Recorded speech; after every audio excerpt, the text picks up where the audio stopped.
Welcome to today's deep dive. Our mission today is just this really fascinating exercise in, well, mindful observation. Right, it's about paying attention to the stuff we usually just ignore. Exactly. We are going to prove to you that the most mundane, everyday things that we casually walk right past, they actually hold these incredible, hidden, microscopic secrets. They really do. And we have a perfect source for this today. We do. We are pulling from a single source for this deep dive. It's an entry from a blog titled Notes on Gardening. And it's definitely not just some casual weekend update either. No, definitely not. This is an entry dated August 3rd, 2026, from an author named Ang. And the post is specifically titled Notes on Gardening, Part 975. Part 975. I mean, that is just a staggering level of dedication. Is wild. Yeah. And we're taking that incredible dedication and using it to unravel the mystery of the honey melon. Scientifically known as cucumis-melo. Right. Our goal today is to look far closer at this fruit's skin than you ever have before. We're going to uncover the biological drama happening just beneath the surface. It's honestly a perfect source for anyone who considers themselves a lifelong learner. Oh, for sure. Because Ang is clearly deeply invested in the dirt, the seeds, the daily grind of cultivation. Almost 1,000 updates shows a level of commitment most people never reach with a hobby. Okay, let's unpack this. Because to really appreciate the science we're about to get into, we first kind of have to talk about the modern grocery store. Oh, yeah, the produce section. Think about the last time you walked into the produce section. There is this overwhelming, almost oppressive expectation of pristine perfection. It feels less like a farm and more like an art gallery, really. Yes. The apples are stacked in these flawless, shiny, color-coordinated pyramids. Right, and the bell peppers look like they were individually polished with wax or something. Exactly. It's this highly curated environment that silently communicates a very specific message to you as a consumer. It says, good food is smooth, unblemished, and entirely symmetrical. We have been thoroughly conditioned to equate a completely uniform, flawless surface with quality. And health and safety, honestly. We really have. If you see a dent or like a scratch or a rough patch on an apple, the instinct is just to put it back. Right, you dig for the perfect one underneath it. Because we demand this visual guarantee that nothing chaotic or damaging has happened to our food on its journey to the shelf. But then, amidst all that curated perfection, you encounter certain items that completely defy that aesthetic logic. Items that look rugged, intensely textured, and heavily scarred. Which brings us right to Ang's blog post. Yes, Ang writes about this sudden, jarring realization they had while actively trying to grow a honey melon in their garden. And Ang admits in the text, quote, "Little did I know that I had never actually paid attention to what the fruit looks like." Which is wild. It wasn't until a routine grocery run that Ang finally observed, really paid attention to, and photographed a commercial honey melon. Right. And I have to push back on this for a second because I am struggling to understand the logic here. It is a little baffling. How do you dedicate yourself to the painstaking process of growing something from a seed without ever actually knowing what the final product is supposed to look like? I mean, it feels completely backwards when you say it out loud. You would naturally assume that visualizing the end goal is step one of any project. To me, this is like sitting down to put together a massive, complex jigsaw puzzle, but you deliberately throw away the box. Just entirely tossing the picture out. Yeah, you are just staring at thousands of cardboard shapes, trying to force them together without any guiding image. How do you even know if you're on the right track? You don't, really. So why would someone who is on part 975 of their gardening journey make such a fundamental oversight? Well, this raises an important question about the cognitive load of learning something new. Okay. We can call it the learner's blind spot.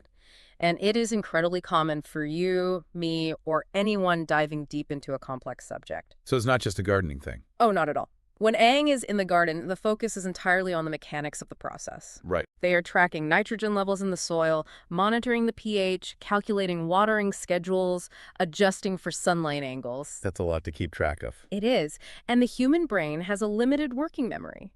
When you are that deep in the trenches of managing a highly complex multivariable process, the brain literally filters out the macro picture to conserve energy. Oh, wow. So you just stop seeing the big picture entirely. Exactly. You develop a profound blind spot for the ultimate destination because your cognitive bandwidth is entirely consumed by the immediate next step.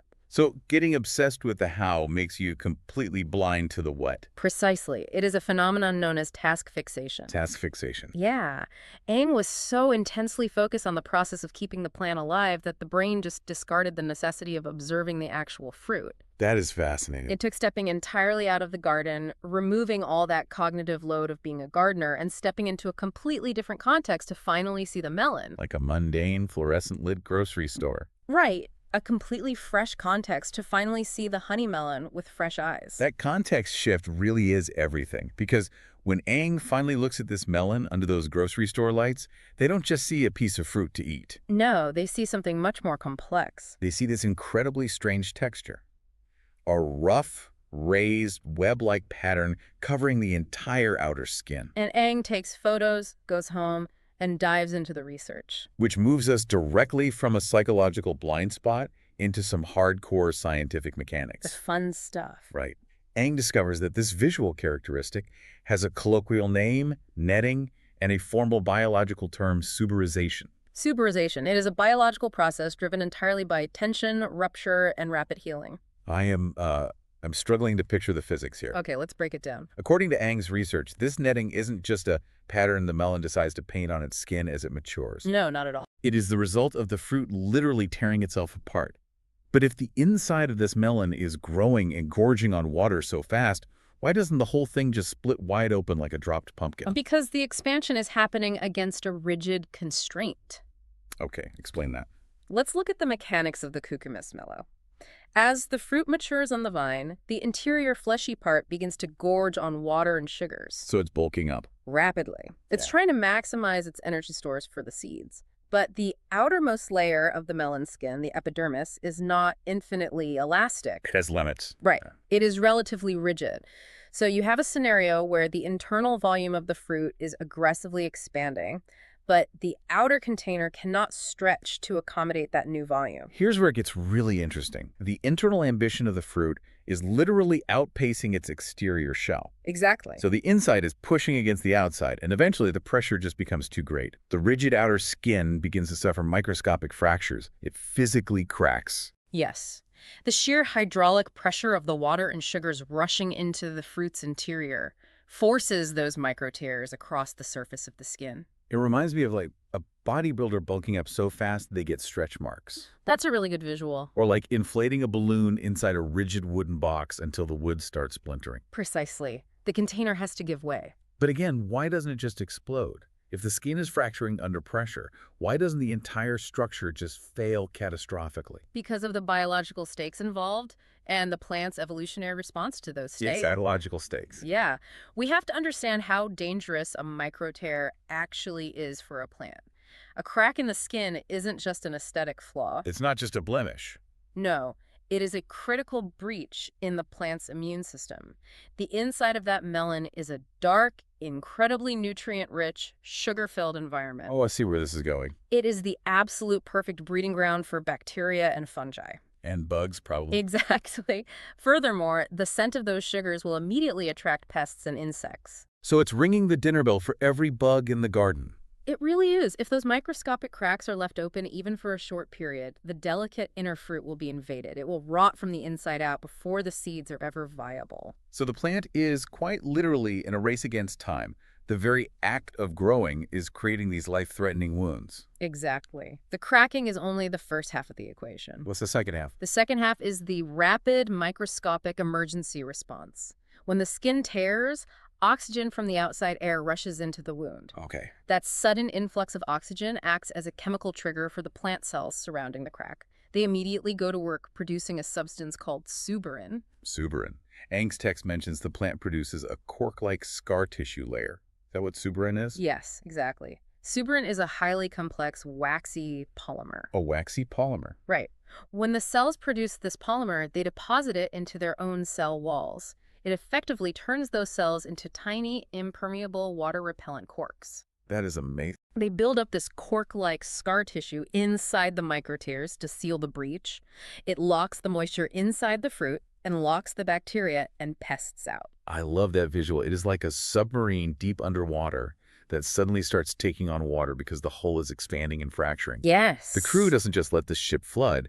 They grab welding torches and start frantically welding thick steel patches over every single microscopic leak in real time. That is a phenomenal analogy. The internal pressure keeps expanding the hull, causing new leaks, and the crew just keeps aggressively welding thicker and thicker patches over them to survive. And because the melon's internal growth is continuous throughout its ripening phase, the cracking is continuous, Right. which means the production of this suberin, this waxy, cork-like scar tissue, Yeah. also has to be continuous. It is a relentless cycle. Tear, heal, tear, heal. Tear, heal, exactly. And that continuous cycle is what creates the physical texture you feel at the grocery store. The netting. Yes. The repeated buildup of that cork-like scar tissue eventually protrudes above the surface of the original skin. So just to make absolutely sure I have this right, the rough, raised, net-like pattern covering the entire outside of a honey melon isn't just a design. Not at all. It is a literal topographical map of thousands upon thousands of healed microscopic injuries. What's fascinating here is the sheer resilience of the botanical world. Yeah. The plant takes what should be a fatal vulnerability, an open wound exposing its delicate interior, and it utilizes that trauma to fortify itself. It turns it into an advantage. It turns the emergency patch into a permanent defense. The suberization doesn't just heal the crack. It creates a thick, armored texture that forging its own shield in real time, in direct response to the violence of its own rapid growth. It turns its wounds into armor. That is such a profound biological mechanism. It really is beautiful when you think about it.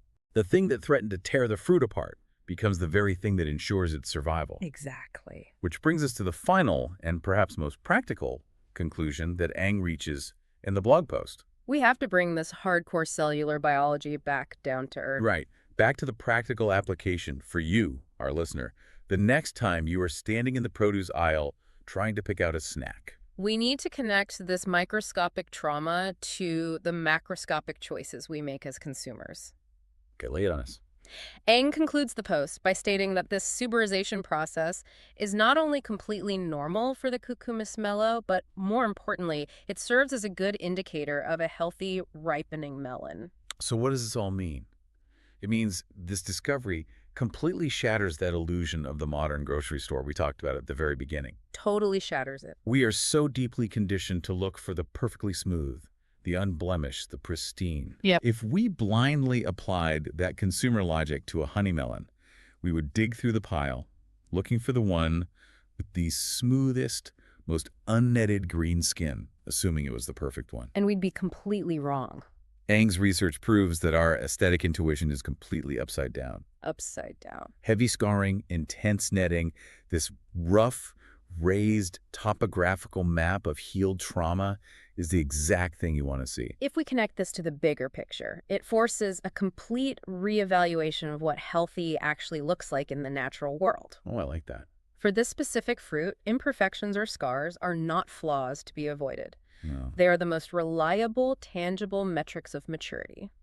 A melon without that heavy netting is a melon that hasn't grown enough on the inside to challenge its exterior. Its internal ambition was weak. Exactly. It hasn't gorged on enough water and sugar to create the hydraulic pressure necessary to tear its own skin. It hasn't gone through the crucible.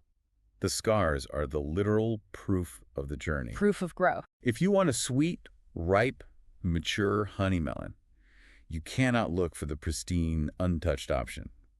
You have to look for the survivor. You really do. You have to look for the fruit that has waged that microscopic battle, expanding and tearing and frantically welding its own cork-like armor over and over again. The visual cue for ripeness is the physical manifestation of past microscopic violence and subsequent healing. That is so wild to think about. It is a brilliant paradigm shift for anyone who judges their food or anything in life really purely on a superficial standard of smoothness and ease. It really makes you want to go to the store right now and inspect all the melons, just like running your hands over them, knowing you were feeling a history of survived trauma. I know I'll never look at them the same way. So let's quickly recap this incredible journey. We started with Ang, a dedicated gardener who, despite being on part 975 of their notes, fell victim to the learner's blind spot. Right. Their cognitive load was so consumed by the mechanics of growing that they completely forgot to observe what the actual honey melon looked like. And that blind spot was only cured by a shift in context. a trip to the mundane grocery store, which sparked a moment of genuine, focused observation. And that observation led us to uncover the biological secret of suberization. The science. We explored the intense physics of the cucumis-melo, where the aggressive internal expansion of water and sugars causes the rigid outer skin to fracture. We learned about the high biological stakes of those micro tears. The rot and the pests. Exactly. And how the rush of oxygen triggers the plant cells to frantically produce suberin, a waxy polymer that acts as an emergency cork to seal it all up. And we learned that this continuous cycle of tearing and healing builds up the rough netting pattern we recognize. Proving that this topographical map of healed injuries is the ultimate sign of a healthy, mature fruit. It is a completely different lens through which to view the natural world. But before we wrap up today's deep dive, there is one final lingering thought based on Ang's text that we really need to leave you with to mull over on your own. It is a logical thread that ties the psychology of the beginning right back to the biology of the end. Ang's text explicitly notes that this netting, this suberization, is a good indicator of a healthy ripening melon. Right. We now understand that the very act of the internal fruit, violently outgrowing its outer skin, is what signals its readiness to be eaten. The scarred netting is the biological green light. Yes. So think about the deep irony we started with. If Ang had never gone to that grocery store, Oh, man. if they had never looked closely at that commercial melon and broken their cognitive blind spot, how would they have ever known when their own homegrown melon was actually mature enough to harvest? They wouldn't have. And that highlights the true danger of the learner's blind spot. Yeah. Without stepping back to observe the final, scarred, perfected state, you operate on false assumptions. You do. Aang might have gone into their garden, looked at a smooth, unblemished green melon, and harvested it, assuming that pristine smoothness was the goal. Wow. They would have actively mistaken immaturity for perfection simply because they didn't know that the scars were the true target. You would cut the plant down before it ever had a chance to reach its full potential, just because you demanded an unblemished surface. It's tragic in a way. It really makes you rethink every time you've demanded pristine, effortless perfection from the things or perhaps even the people around you. Definitely. Sometimes you just need to look a little closer at the rough patches, the scars, and the netting to see the real evidence of growth. Well said. Thank you so much for joining us on this deep dive today. We hope this changes the way you look at the produce aisle. Keep questioning the seemingly mundane things around you, embrace the messy process of learning, and most importantly, keep your curiosity alive. We'll see you next time.